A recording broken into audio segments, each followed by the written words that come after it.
Actually been one of my favorite days hosting the show, and that's because we've had live guests after live guests. Joining us now is author Dan Morain, who wrote Kamala Harris's biography called Kamala's Life, An American Way. Good morning, Ms. Morain. How are you doing? Great. Everything's great. Thank what you for are having me. Your original sentiments, your original thoughts, feelings about today? Where are you standing? Where are you at?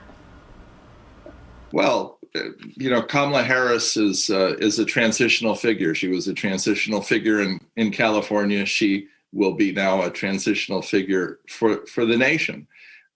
This is a momentous time, a momentous day. She has always been an impressive politician, certainly not perfect, but impressive nonetheless. And I think the nation's going to start to see that. In a nutshell, what is Kamala's way? Kamala's way is that she's a very tough, very smart, charismatic person. She's a person with empathy. She's also a person who can be cautious. She's a deliberate thinker. She's a strategic thinker. It's also the book Kamala's Way in American Life is really does bring her from where she was born in Oakland and grew up in Berkeley and Montreal, brings her up to where she is today. So the idea of the book is to be a primer to tell people how she got to where she is today. What would you say is or isn't groundbreaking about Kamala Harris's path to the White House? Well, the surface is important. The symbolism is important to have a woman vice president, to have a person of color, a person whose father came from Jamaica, whose mother came from India, is symbolically important. Tells every little girl, every person of color that they too can be there. Where she is today, but then it's also, this is a person who is a serious policy person, and she's going to bring that to the White House. She's going to be I believe, an integral part of the Biden White House. You don't pick Kamala Harris to be some potted plant you shove over in a corner. This is a person who's got thoughts and opinions, and she's science based. She's going to be a force. You are not the first person that I asked this today, but what do you think about the president-elect choosing somebody that just months ago he was running against to be the president of the United States?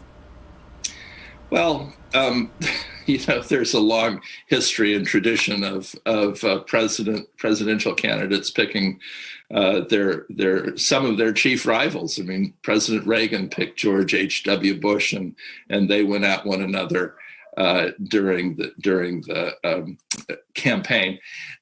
So it shows that Joe Biden is not a thin-skinned person, and he understood that Kamala Harris, when she was running for president, was running to win. She wasn't running to be runner-up. In this case, being runner-up is not a bad place to be. What do you think is a common misconception that the public has about her?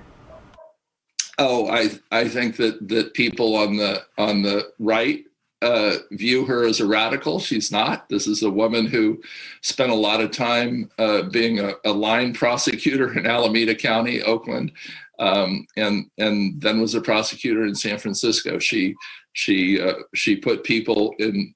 She handled cases that resulted in people serving very long sentences in prison. Some of them are still there. So she's not she's not some radical leftist, and then people on the left view her as not progressive enough. She is a thoughtful policy person. Sorry about that. One final question I have for you, Mr. Morain. What will the media political world take away from all this, do you think? Well, I think everybody assumes that she's going to be running for president in 4 years if President Biden serves only one term. I'm not sure that Biden's going to serve one term. I mean, not that I know Joe Biden. I think he's wanted to be president for a long time, and if his health permits, he would run again. She's going to be a front runner, whether it's 4 years or 8 years or 12 years, whenever it is she decides to run for president when the timing is right for her. She'll be the front runner. Her success also truly depends on Joe Biden's success. So her ability to be the best vice president she can be will really determine her fate. So I would guess that should be the takeaway.